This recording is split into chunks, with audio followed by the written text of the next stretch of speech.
Bonjour, aujourd'hui nouveau concept puisque je vais aujourd'hui vous parler de certains de vos plus grands héros. Aujourd'hui nous allons parler de Mario. Mario c'est une création du magnifique Shigeru Miyamoto. Oula, j'ai sûrement écorché son nom. Miyamoto Shigeru. Ça doit se prononcer comme ça, je suppose. Alors, on sait tous que Miyamoto est né le 16 novembre 1952, ou pas, hein, bon, peu importe. Comment il a eu l'idée de créer Mario. Donc après l'échec du Radarscope, c'était en Amérique du Nord, le président de Nintendo, qui s'appelait Hiroshi Yamauchi, l'aide de Miyamoto dans la conversion des unités invendues Radarscope.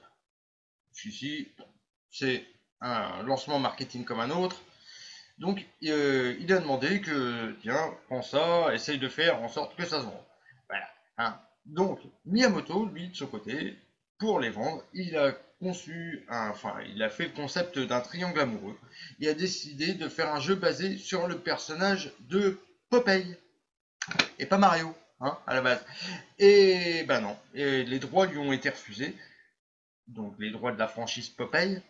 Alors il a décidé d'utiliser toujours sa même idée, mais en créant ses propres personnages.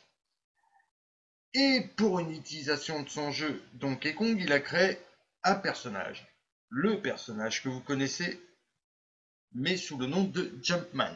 Donc il a eu pas mal de noms au fil des âges, hein, il me semble, hein, mais oui, il est passé même par le nom de Monsieur Vidéo, le nom de Mario avant qu'il devienne Mario.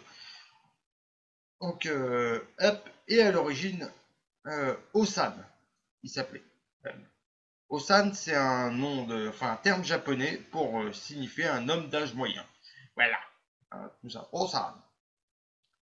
Donc, le design, par contre, du personnage, donc la salopette rouge et la chemise bleue que vous connaissez tous maintenant, ça n'a été fait seulement, ce point de vue esthétique n'a été fait seulement pour rendre ces armes visibles.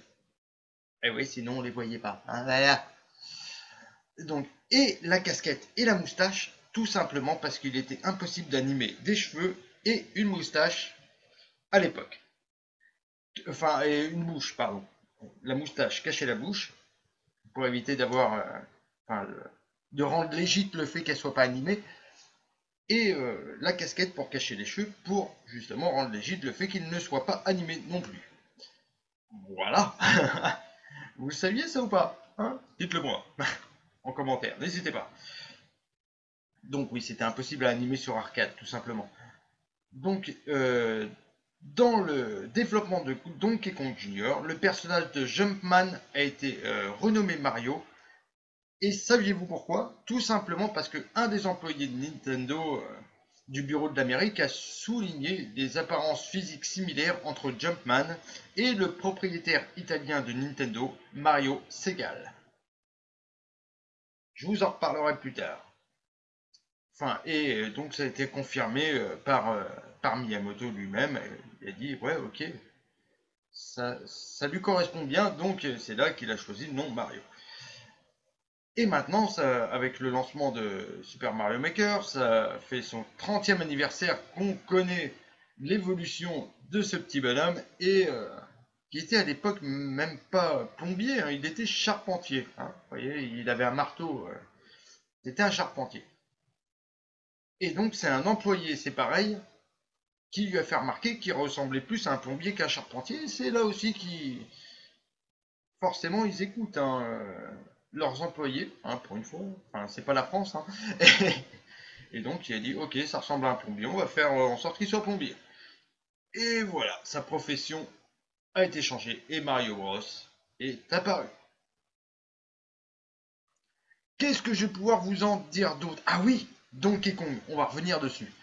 Vite fait. Vous saviez que Princess Peach, c'est pas sa première copine à Mario. Et non, la première copine de Mario s'appelait Pauline. Et justement, c'était la bonne femme que Donkey Kong capturait pour la foutre en haut de son truc, et donc que Mario la libère. C'était pas la princesse Peach, elle s'appelait Pauline, d'accord? On passe là-dessus. On va. Je vais regarder ce que j'ai encore d'autre à dire. Par contre, il va falloir que je regarde quand est-ce que Luigi a décidé d'apparaître, hein. Je pense que c'est tout simplement pour à la sortie de Super Mario Bros. Ouais, Luigi apparaît en 83 dans le jeu Mario Bros. Et non pas Super Mario Bros. Le jeu Mario Bros, c'est encore autre chose. Je vais vous mettre une image. Donc, c'est Mario Bourrazazu. Voilà, Mario Bros. C'est un jeu de plateforme qui a été développé en arcade simplement par Nintendo en 1983. Donc 2 ans avant la sortie de notre Super Mario Bros. Qu'on a eu sur NES, simplement. Donc toujours créé par Shigeru Miyamoto. Et il y avait plein de mini-jeux qu'on peut retrouver dans le Super Mario Advance. Mais bon, voilà, c'était le jeu que vous retrouvez avec les gros tuyaux sur les côtés qui lâchent les bestioles et qu'il y a un pot au milieu. Donc je vais vous trouver aussi une image.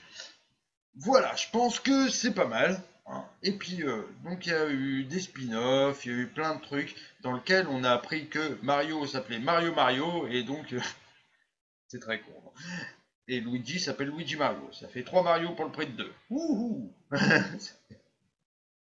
Oui, Mario Mario et Luigi Mario, ça fait 3. Bon, pour 2 bonhommes.